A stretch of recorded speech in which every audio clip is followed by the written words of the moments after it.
and a special bond that results in an NBA championship.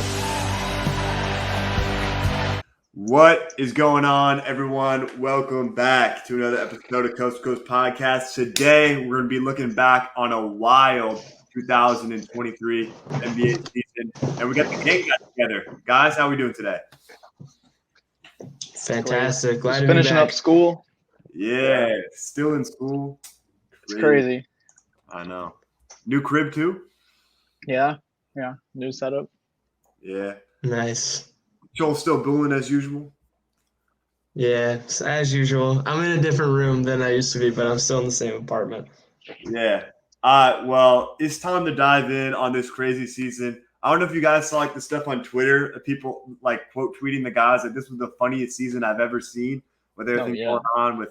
There's been some crazy shit. Zion the end of the season, Ja, name it. There was stuff going on. So let's dive in. The offseason is now among us. The NBA draft is in 8 days from today. So now with the offseason in mind, which NBA team are you most worried about? You don't think their future is bright, not even with a good draft. What's worried about you? Carson, I'll hand it off to you for this first question. I really like your pick of the Clippers, but I'll go with the other LA team. I'm going to go with the Lakers. Just you have Reeves and Rui, those are going to be the two free agents. And those were arguably the third and fourth best players on their postseason run. And I feel like it's just going to be a lot to re-sign both of them. And they don't have any youth. They were lucky to get a healthy AD postseason. But will that continue? He's always a big what if. And with a new CBA coming, it's going to be hard to build a team around two mega max guys like LeBron and AD. And when you look at who's out there on the free agent market, if you lose Rui, if you Reeves, who else is really out there? And then the last thing is there's talks about LeBron wanting to get back with Kyrie. Is that really a great idea? Dallas? Is that really a good idea from what we've seen? No, not at all. Is he a good idea? Is Fred VanVleet at $23 million a good idea? I'm sure. So I feel, if it wasn't for the Nuggets, this might have been the Lakers' next, best chance to get another championship with them. But I just find it really hard for them to find the same success as they did this year, considering they're losing their third and fourth best guy. But who else is really out there for them? Exactly. Yeah. Jose, are you along the same lines, or you got a different team in mind? I went out east. I actually chose the 76ers. Okay, that was my second pick. I like that. Yeah. Mm. I think Harden is pretty much gone. They obviously hired Nick Nurse, who does have a championship, but this roster, the construction of this roster is just a mess. And I feel like their ceiling as a team, we've seen it, right? They've surrounded Embiid with so many different guys, and it just has not worked out. They've had, Ben Simmons, Jimmy Butler, Harden. Do you really think Maxey is going to be a better fit next to Embiid than all those guys? I don't know. He can't be the number two. Yeah, I don't see them really elevating to a contender status anytime soon, unless something crazy happens. No, 100%. And that Tobias Harris contract's a mess. They're going to do everything they can to move that for something. But at the end of the day, is Maxey really a two? I don't think so. He doesn't provide enough playmaking. He's really just a scorer that can, get to the rim. Has a above average jump shot. But I totally agree with you on that. I with the Clippers, I think their team is a mess. They went all in on trying to build a team around Paul George and Kawhi Leonard, getting great role players. I think they have some of the best culmination of role players in the NBA, but it just faltered. Now you have Paul George didn't even play in the playoffs. Kawhi, was the leading scorer in points per game overall from the playoffs, but it wasn't enough to get over the Suns, and it surely wasn't going to be enough to get over any of those other teams they might have ran into. I think at this point, you have to really start exploring who you're going to trade. Are you going to get rid of Kawhi, PG, get rid of both? I think it's seriously time to think about that, because the last thing you want is to open that brand new arena, I believe out there in Inglewood, and you have no sort of team to go bring out to the table. I think in the draft, We'll be addressing this on the draft show. When it comes around for the number 30 overall pick, I want them to take a shot. Go after Monty Bates, a guy with immense potential. Everyone knows his name, from his, peak and being the Kevin Durant prototype. I think he's the guy that they should take a shot at number 30. Do not go for, an instant impact guy. Get a guy that, could potentially be a late round steal, because you have nothing really to look forward to on this roster. And you're going to put one of the best coaches in the NBA, he's going to leave, because there's not much he's going to want to stay around for at the end of the day, unless they just throw a lot of money at him. So, now the NBA championship, the Denver Nuggets walked away with it. 2023 NBA champs. They were dominant all postseason. Shout out Nikola Jokic. It seems like basketball is like a side gig for him. He doesn't really know that kind of, love for the game, but he is better. He's pissed at the parades on Thursday, bro. That was so funny. He's like, damn, I really got to stay here all week. That was so funny. I watched his horses race. But, so 2024 NBA champion. I know they have odds out and everything like that, but I want to know from you guys, who is your early pick? Jose, I'll start off with you this time. Man, I'm picking the Nuggets again. Like, this was their first year as a core, all healthy, right? Of Aaron Gordon, Jamal Murray, Nikola Jokic, and the rest guys, are pretty much going to be there next year, except Bruce Brown, who's probably going to get a bag somewhere. Oh, yeah. And they're all under 30. And next year, Murray will be 2 years removed from that ACL, so he'll be even better. I don't see how, they've now got one of the best cultures in the league as well, and this could be the start of a dynasty. Oh, 100%. Yeah, Carson, I know you have a similar answer, so anything to add to that? Yes, totally agree. I feel like they're just the safest pick. And even though they're losing Bruce Brown, they're going to be the number one destination for veteran role players trying to come and win a ring, because who doesn't want to play with Jokic? He's easily has to be him and Curry. They have to be the best guys you want to play for. He's going to get you the ball. The core four, they're all young, all under contract. I expect Porter Jr. to, take another jump next season. He's going to be fully healthy. And then you kind of look around the West. It's Ja has a, suspension looming. Who knows if the Suns are going to make all the right moves? The Warriors, we're going to get to them. They have an uncertain offseason to go. There's not really anyone in the West that, I see, matching up with them. It's a lot of what ifs with them. And then you look at the East, Jaylen Brown might not even be on the Celtics. The Bucks have an aging core around Giannis. And the Sixers ain't going to, be there with them. So even though they probably will lose Bruce Brown, I'm confident they're going to find someone like him to fill in that role. They're going to get guys, everybody, and they're the safest pick for sure. And they really dynasty. It really could happen for them. We just have to wait and see. Which is crazy. Yeah. I mean, speaking of Bruce Brown, they have a guy on the roster who I think is going to fill in that void pretty easily, and that's Christian Braun. He was fantastic. I believe it was game 4 or game 3 where he had 15 points, was just dominant that whole game. He's going to have a huge role. And he played a big role in these playoffs, just coming off, winning a national championship with the Kansas the year before. Now he insists his rookie season, he wins another championship. You can't get much sweeter than that in sports. He's just like that, bro. Exactly. Yeah. Unfortunately, they were the team that downed Miami in the Elite Eight last year. So unfortunate to see that. But my pick, I got the Phoenix Suns. I think, Matt Ishbia has shown no hesitation to really go out there and be aggressive. He said, we like Mikal Bridges, but I like Kevin Durant better. He goes out there and throws that package that they were not willing to do before he entered.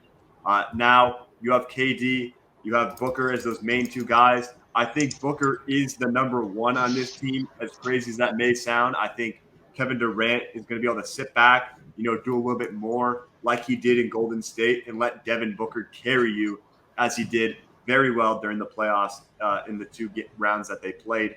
I think it's going to come down to trading DeAndre Ayton this summer. I think there will be a suitable buyer, whether it be the Mavericks are not, content with taking Derek Lively at number 10 or, whatever their options are. We'll see. I think they go around and get some capable 3-and-D players and a solid bench score to go with. And who knows if CP3 returns? I know there's some complications with that, but maybe they go get a Fred VanVleet, a guy that can be a scorer for them, play at the second unit a little bit. I like Phoenix to go out there and win that win the championship they've been waiting to win. So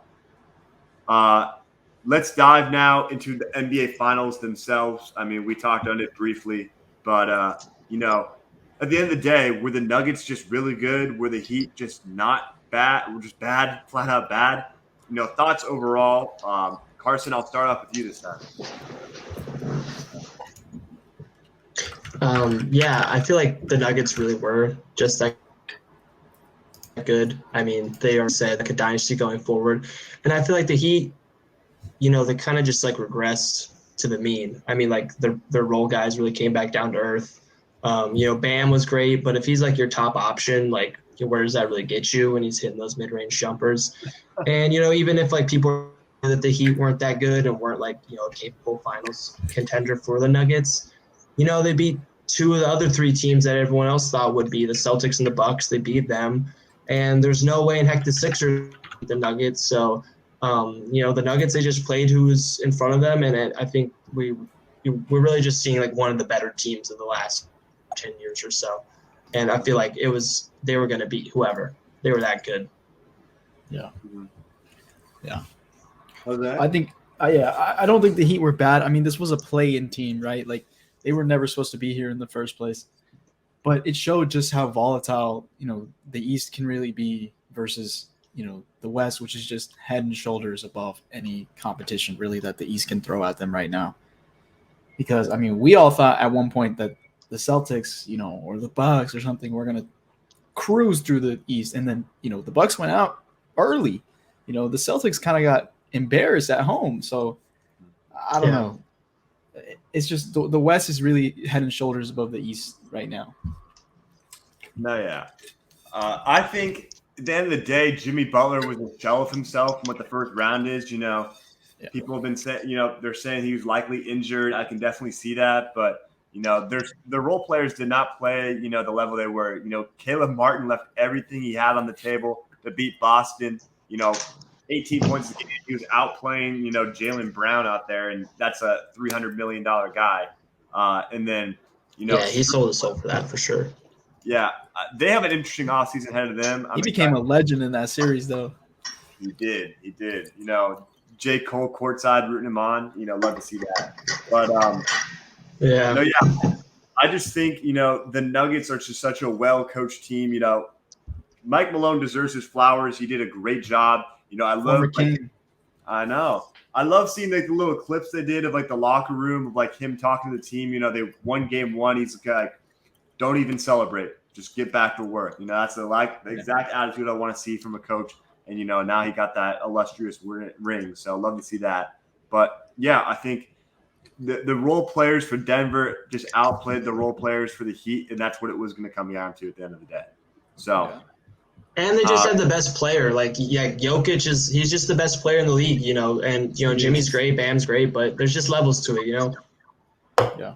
Exactly. Jokic can impact the game a lot more than Jimmy can. So, regardless of him not being a, all-star defender, he doesn't need to be at this point. That notion can be dropped. So, now it's time to talk about the trades. There's been a lot of buzz in these last couple hours at the time of recording. Bradley Beal is expected to be working with the Washington Wizards to look for a trade out of Washington. Will he finally run from the grind? It's been forever. I feel like he's been there. Dame, is he going to go? There's talks that potentially the Pelicans could be looking to move up to number 2 to select Scoot Henderson with a trade of Zion Williamson or Brandon Ingram, depending on which way they go. That should be extremely interesting to see. So I want to ask you guys, Jose, I'll start with you. Which NBA big trade would you like to see this offseason to shake up the league? Man, can we agree that a Dame trade is like years overdue, like 4 or 5 years overdue? Yeah. Yes. It's got to be Dame, right? I mean, he himself has openly started to talk about, the possibility of being traded. He's named Miami as, an option for him. He says Bam Adebayo, like that's the dog he wants to play with. So, I mean, Dame to Miami, like let's make it happen. 'Cause I think they could run it back next year. Maybe face the Nuggets again, and it'd be a different story with Dame. 100%. Carson, I know you got a different guy. I want to hear your pitch on this. Yeah, I do. One thing on the Dame thing though is like the Heat. That would be crazy if he went there. I just like part of me like doesn't know how they would get it done. I just don't know what assets they had to give back. But also like it's Pat Riley. He's the Godfather. He's gonna make them an offer they can't refuse, and he just like figures shit out. Like he's Exactly. Pat Riley. So I that would be crazy saw to someone see. draw this Obviously, up. Zion would be. Caleb Martin, Struz, Hero, Jovic, and 2 future firsts. Which, I mean, with the timeline of the Heat, they're probably only going to be in contention for a couple of seasons. So those future firsts could be pretty Yeah. Yeah, valuable. if they're down far enough. It's And, I mean, Dame could also force his way out if he really wanted to. there's no way Portland should take Tyler Hero in a deal. It needs to be a 3-team trade. That's the way I see it. Could, yeah. Because you have Shaden Sharp, you're gonna have Yeah, if I'm Portland, I need somebody better. Yeah. 100%. But they also got number 2. Like, they could draft somebody there and be fine with it. Yeah. I mean, I like them getting like Or RJ Barrett from the Knicks, in a 3-team trade. Looks like he might be on his way out too. So I had the same thing. I want Dame out as well. So Carson, how about your alternate plan here? Yeah, I want him in Minnesota. He doesn't play. He makes the most athletic plays and fouls, especially in the playoffs. And he's a great shooter. And he's a great offensive force. But I just don't think the Ant especially just go. That just doesn't work. And I think with Cat, ideally get like a third guy, really like a second guy next to Ant that fits better. Or you can trade him for depth. Like I'm thinking, maybe Brooklyn, Cam Johnson, Dorian Finney-Smith, back. Really good, solid defensive wings to pair with Ant. There, McDaniels is still there. Hopefully they sign Naz Reid.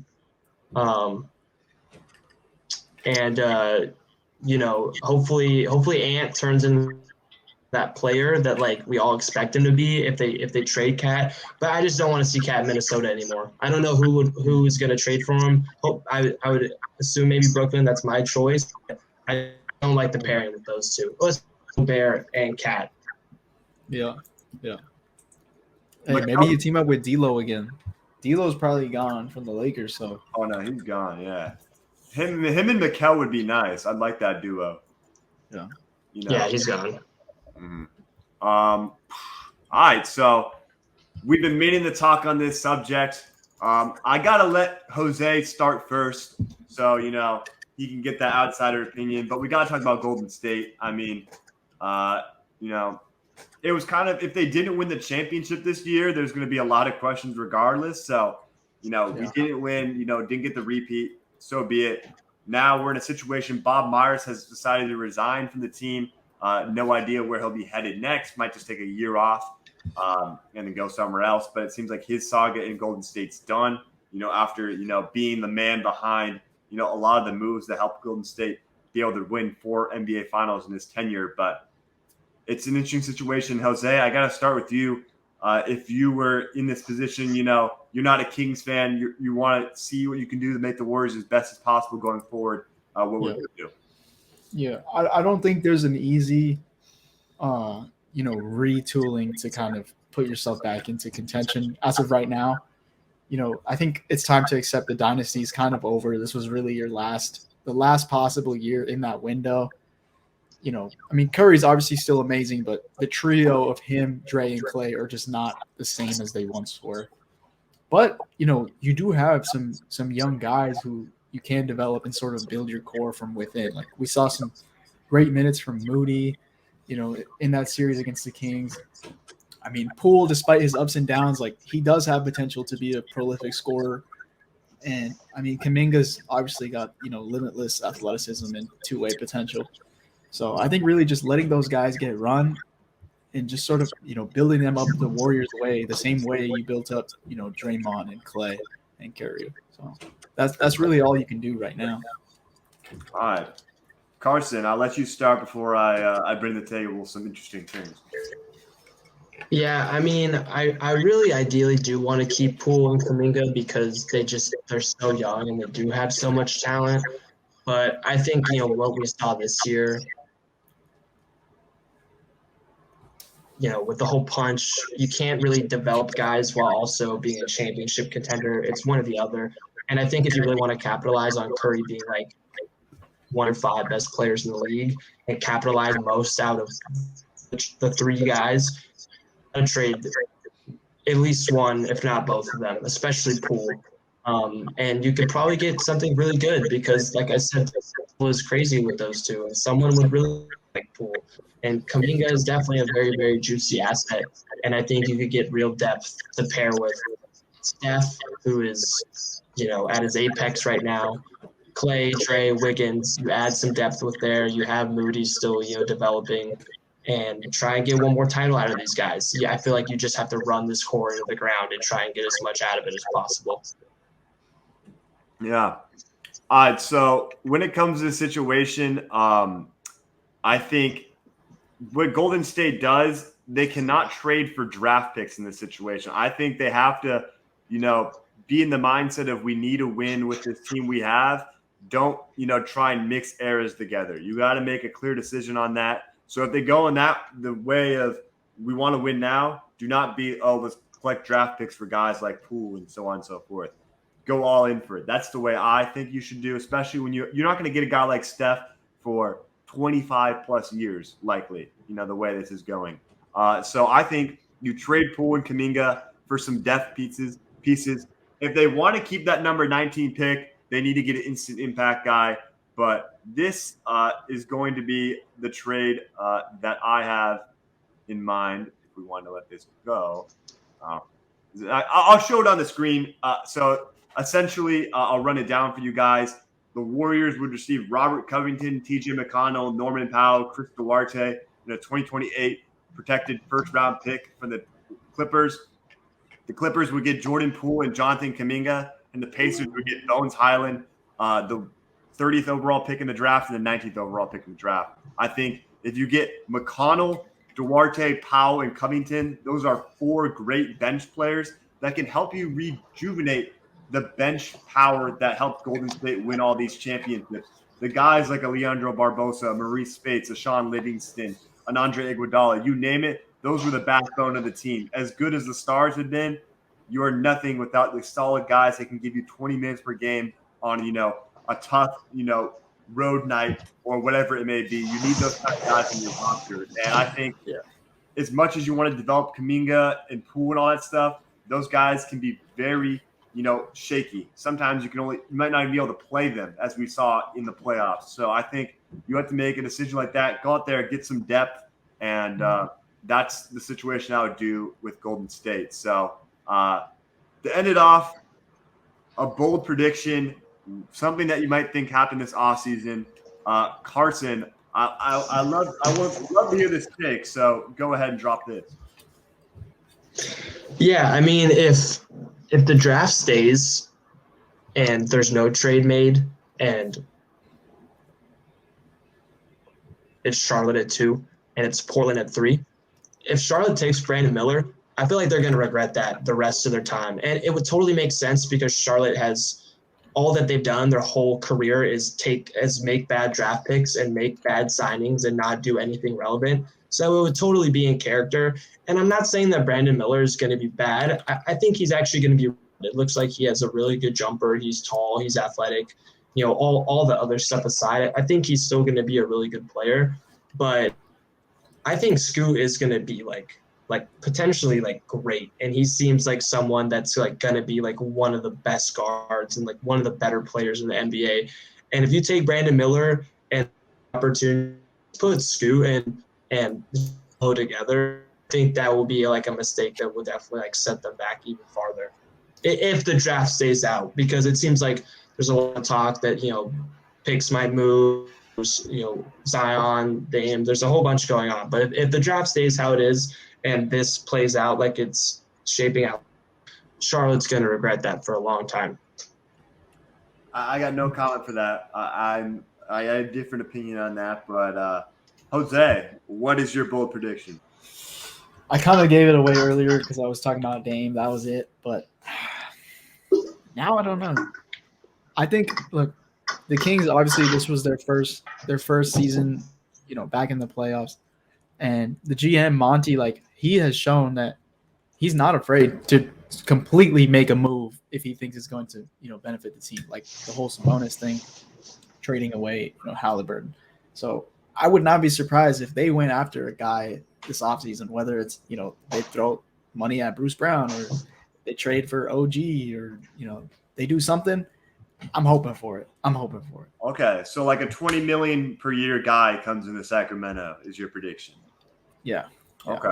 Hopefully a wing Getting slash traded for OG. plays. Is Murray in that kind of? Wait. Is Say Murray it the again? deal? Oh, Keegan? No. Because he's your most valuable. I mean, ideally, no. But maybe. It'd probably have to be Davion. Davion has to be in that deal. It's That's one- fine. That's fine. Yeah. And then probably the picks. That's what it's really got to be. Yeah. We'll see, though. I feel like Yeah. the Anunoby situation is very interesting. I feel like he's definitely going out this offseason because he's been talked about getting moved forever. So with that, I believe that not one, but two all-star, all-NBA caliber players will be moved this offseason. Whether we're talking Dame, Julius Randle, Zion, Jalen. maybe LeBron goes to the Mavericks. Who knows?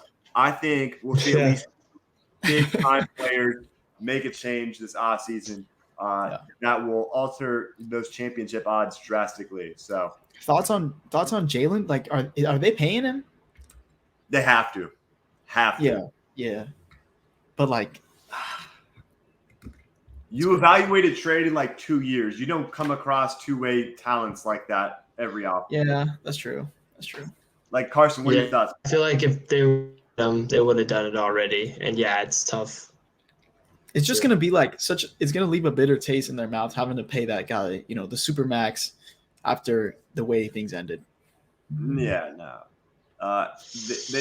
They have so much depth, like it's just like maybe you move a Smart, you move a Derek White, a Malcolm Brogdon, like you just gotta.